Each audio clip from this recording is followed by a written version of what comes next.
Bragging rights will be on the line not only for the two New York teams facing off, but also for Saquon Barkley and his dad, who's a diehard Jets fan, even has a tattoo of the Jets logo. Take a listen to this. How's my dad going to handle it? Yeah, it's kind of weird. I'm going to go with, okay, not exactly a player and not exactly a team. I'm most excited to see, we talked about this a little bit earlier, the fans at Astros games. Oh, I like the theme. Stick with it. Play that jazz can. It matches your outfit. This is all you're going. Oh, yeah, true. This is all you're going to hear. Yes, this is good. And it's not. It's like, wait, fastball up the middle. No. Exactly. Inside. I mean, even in spring training, the fact that the broadcasters, the mic'd up players are making all these jokes about it, it's just so entertaining. How great was that, though? It's so great. The whole, like, mic'd up the IFB thing was awesome. so funny. And I think that, like, it helps because it was honestly such a scandal that I think making light of it is helping at least to, like, get past it. You know, if we can make jokes. Exactly right. We can't be bitter forever, so.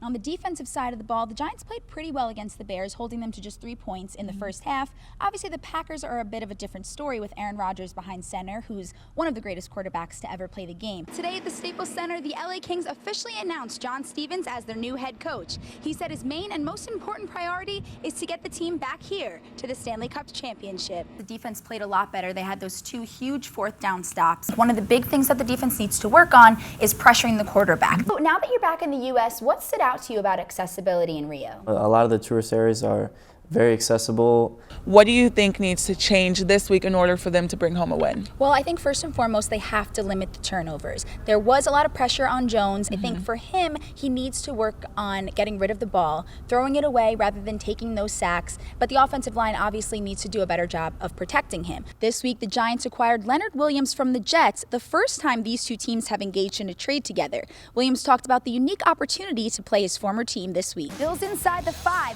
3rd and goal. Allen in shotgun. Allen steps away from the pressure, hits Rod Streeter in the end zone. Allen finished 9-13, 60 passing yards, and a touchdown in 3 series. Bottom 10th still tied. Bases empty for Matt Olson. Olson launches one to right field off Tony Sipp to end the game. Olson's first career walk-off.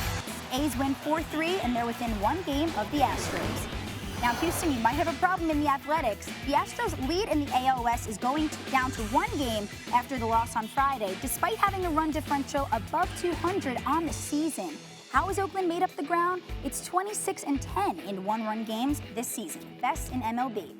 Well, this was so fun. Dude, you nailed it. Thank you so much. Nickelodeon, New York Nick. I gotta pick one, I think. I'll pick Doing one, work. Do we say goodbye one with more the trash can? Yeah, of course. One more. You get that so my mic doesn't come out. But thanks for joining us, guys. Later.